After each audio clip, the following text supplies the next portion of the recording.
Hello once again YouTube and welcome to another video.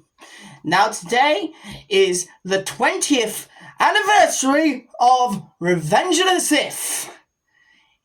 Exactly, the 19th of May. It was released this day, the 19th of May, 20 years ago. This is 20 years old now. And I will be talking to you about this film today. Now, okay, a lot has been said about Revenge of the Sith. A lot of it is like positive, a lot of negative. I'm one person who first was kind of hesitant to like it. But then as I started to watch it more and more, watching more of the behind the scenes, learning how to enjoy the prequels in general, and learning what George Lucas was trying to get across with these films, I'm starting to enjoy it more and more, where it's almost borderline an 8 or a 9, possibly a 10 in the future, if we get to that. Anyway, so the best part of these films, okay, lightsaber battles. Everybody agrees the lightsaber fights are fucking choreographed to perfection. I can't remember the guy's name, but he's a wonderful guy, beautiful guy. He's lovely, he's incredible, and like most, if not all of the fight scenes are just done well, you know, using the environment, not just the saber throws, but also the kicks and choking at certain parts, and like, you know, doing shit like that, you know, and it really has a more visceral edge to it compared to the previous two films, where some of that's implemented in there, but it's not as raw as it is. And it's also the first time that two sabers at the same color clash, either General Grievous versus Obi-Wan, because of course Grievous has blue and green lightsabers. And if you want to be more pedantic about it, with like force wielders, you know, Anakin versus Obi-Wan, really great. The Grievous fight scene is the weakest of the movie, but that's because Grievous was not as strong as he was in the Clone Wars micro series. But Grievous is still quite an intelligent and sort of intimidating villain. The Manda Guards were pretty sick, though. The design of them is fantastic, you know. But that's getting sidetracked. You know, Mustafar, the Battle of Mustafar, you know, the Battle of Heroes, basically.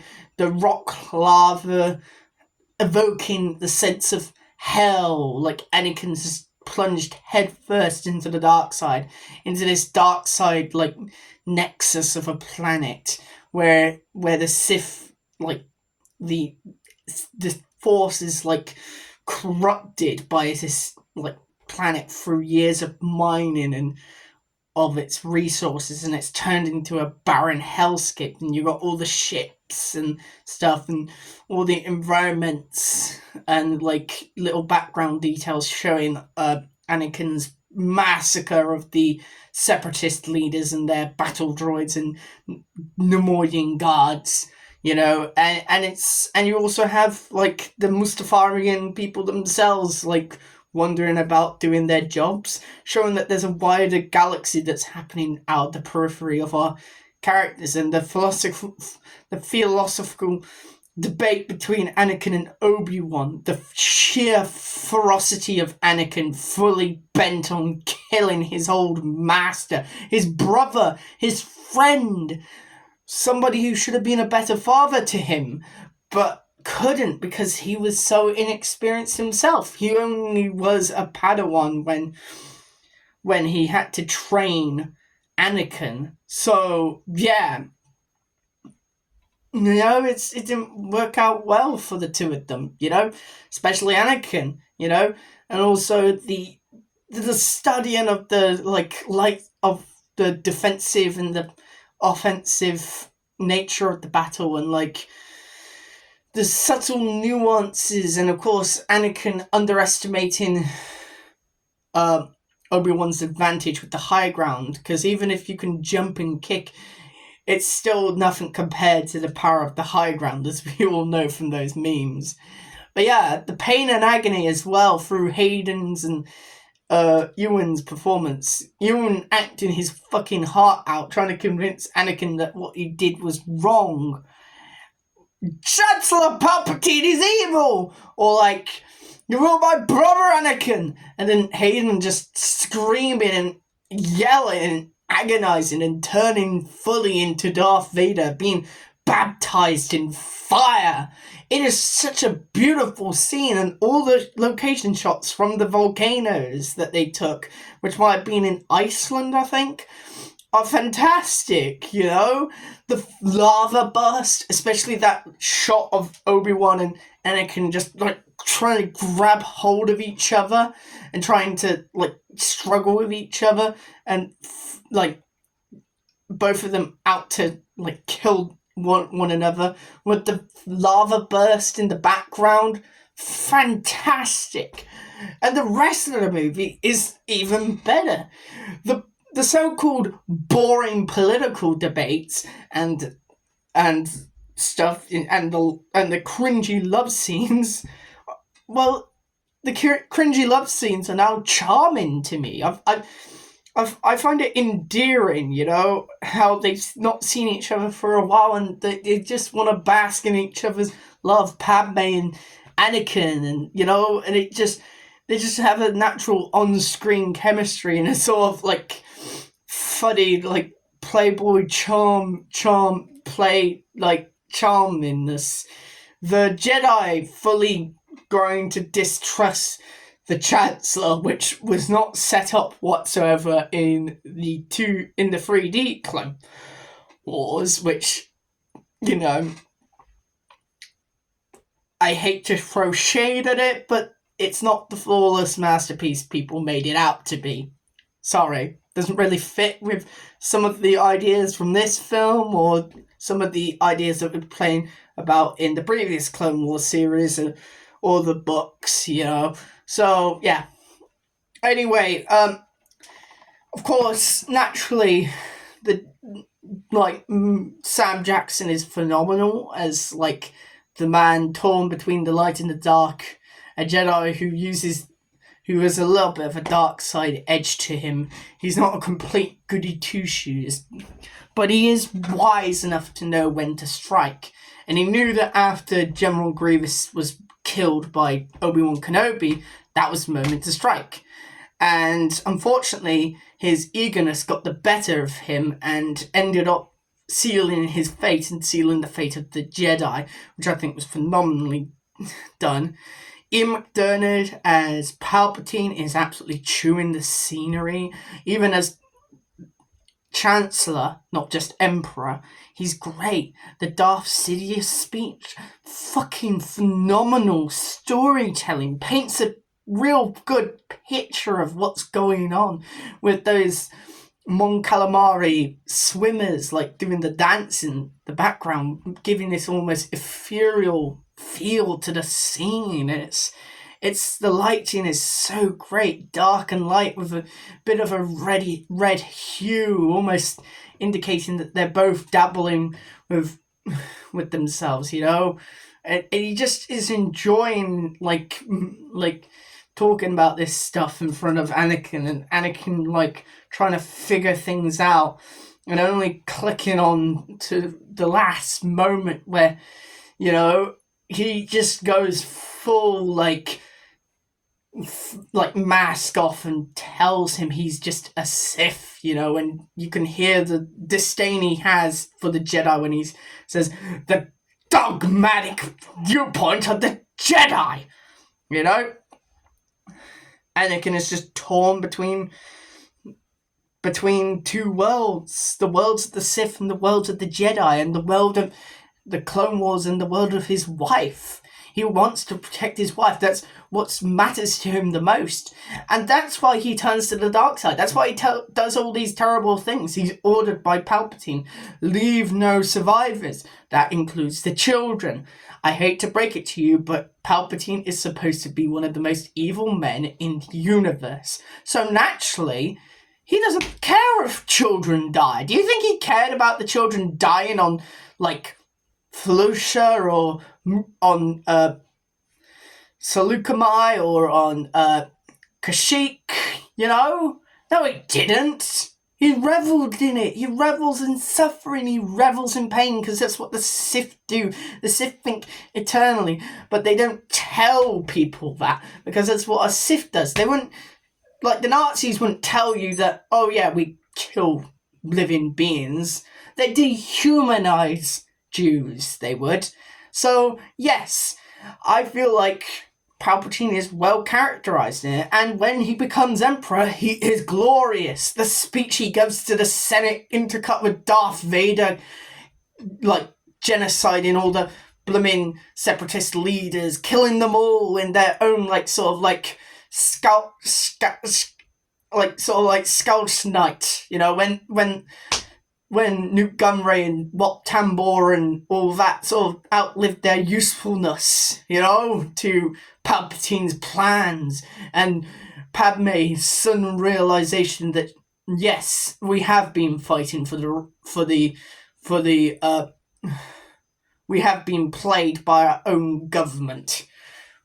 The bad guys have fully won, and liberty dies with thunderous applause, which is a phenomenal line.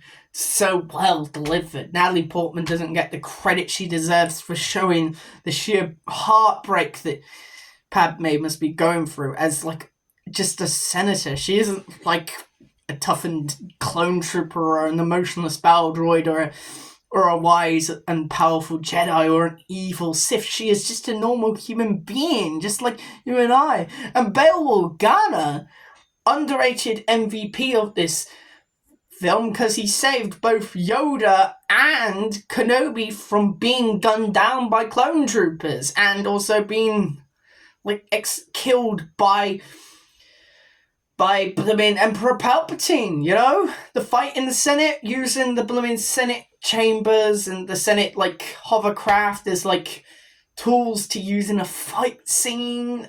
Oh, that is so masterfully done, showing this place of discourse being used for combat, you know, showing that democracy and freedom have truly been eroded away. Not to mention the designs and the battle droids, the clone troopers, and all the creatures and droids that were new to this film. The clone trooper design, the Phase 2, is one of my favourite, like, Space Marine armours in all of fiction. Top 5. The standard plain white is great. The shock troopers, the 501st Vader's Legion, they're all great. They're marching into the Jedi Temple whilst the arena theme plays in the background, which has been newly christened as the Republic theme, because really, I mean, it just evokes the sense of an oncoming army charging, like, stamping towards you, and there's nothing you can do about it. It's literally that, you know. And it's just like the footsteps are in time with the music, which is so fantastic, giving a sense of rhythm, of a pulse to the song, you know.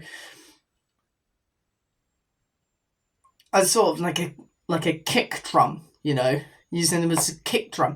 Then, of course, the stunt coordinator, the stuntman, who all played all the clone troopers. Real people did play clone troopers and also battle droids, so that people could see what was going on. They weren't looking at nothing. And yeah, they were really good because they were special forces Marines, like, you know, proper tactical, using proper tactics and, like, coordination, hand-eye coordination. You could tell they knew what they're doing, especially with the scene with the 212 trooper shooting down the crab droid, going on top of it and shooting it down, and then shooting 2 more battle droids, and then, you know, just like the designs of all the clones in this film are just fantastic. The most underrated design, I would say, is the AT-AT driver. It doesn't get the most love, mostly because the ARF troopers replaced them in the Clone Wars. But if Dave Filoni was smart, he would have had the AT-AT drivers in the Umbara arc, introduce them there as sort of like more armored up ARF troopers, So yeah, that would have been kind of cool, but nothing you can do about it. But yeah, seeing the Jedi's realization that they have been duped by their own comrades turning against them, though, is just sad. It's sad even without the context of the Clone Wars or the other billions of scenes that they've done with Order 66 and all the live action TV shows, it's still sad. And also we have context behind them as well. Plo Koon's one was pretty sad as well, but Ayla Secura, her men admired her, as a role model, and she was gunned down in cold blood. Felucia looked beautiful, by the way, honestly. All the planets and designs are fantastic, and just you can tell where the inspiration for each planet comes from, where the inspiration for each clone comes from. The Scout Trooper inspired the Kashyyyk Trooper, and then the blooming Snow Trooper inspired the Galactic Marine, which would be the reversed in canon, obviously, but it makes sense within the universe for all of it, and the best scene in the film, the entire film, that no one can argue is bad, is the one without any dialogue. The scene where Anakin and Padme are looking out the windows, and Anakin is contemplating what he's about to do, and doesn't know, and is very unsure of himself, going into the Chancellor's office, and it's just you get this unnerving sense of dread throughout the film. You do, closer into Order 66 and the Chancellor, the Jedi versus Chancellor Palpatine. It's like a ticking time bomb. It's like Julius Robert Oppenheimer finishing construction on the atom bomb and it being deployed over Hiroshima and Nagasaki. It's exactly like that, in my opinion. But for the Jedi, the Jedi didn't know what kind of bomb they unleashed when they signed the executive orders to use the clone troopers. The very tools that the very people that they fought side by side to win the war against the Separatists turned out to be against them, And it weighs heavily on his conscience as Anakin, but he doesn't want to lose Padme. At the same time, his soon to be a mother, he doesn't want to lose her and Luke and Leia, and it's just so heartbreaking. It's really a tragedy. It's a Greek tragedy. It's not just a Star Wars film. It's a Shakespearean tragedy, Romeo and Juliet combined with Macbeth, basically, really, if you think about it. Maybe even Julius Caesar, maybe, if you want to go even more like that, But yeah, it shows the complexities of the characters and the complexities of a fragile democracy that slowly turns into a fascist authoritarian dictatorship, and it's phenomenal, and the score, of course, is fantastic, and the opening scene, the Battle of Coruscant, is obviously amazing with all the intricate moving parts, and you could clearly tell whose side is which, because each ship is very distinct from each other. The Separatist ships are very oval shaped, sort of ringed shape with spheres and stuff. whilst the Republic ships are very more familiar to us through, like, seeing the Star Destroyers in the original trilogy, and the fun, like, light-hearted adventure vibe with all the quips from Ewan McGregor's Obi-Wan, charming, dashing, but also reserved and wise and humble at the same time, but also very human, and has one of the most heartbreaking lines in the whole entire film. Anakin is the father, isn't he? I'm so sorry, And it's just like, he's just acting his heart out for this film, and you just feel every single emotion. And his, like, last bit of the fight with Grievous and between him and Grievous is so fucking cool, because they're just going at it like two men fighting for the fate of the galaxy, basically. And yeah, and Grievous's death is just phenomenal, just great, great end to such a great villain, And yes, I would give this film, at current moment, possibly an 8.9 out of 10. Close to a 9, almost. But, there's some bits that are a little bit wobbly. There's some effects that haven't aged better than others, But that's to be expected for a 20-year-old film. And I think most of the so-called clunky dialogue works pretty well when you look at it as, like, Flash Gordon in the 21st century, So anyway, thank you for watching, and may the Force be with you, and I'll see you in the next one, which is going to be a review of a Marvel Legends figure, Agent Venom, from the comic books of the same name. Okay, goodbye.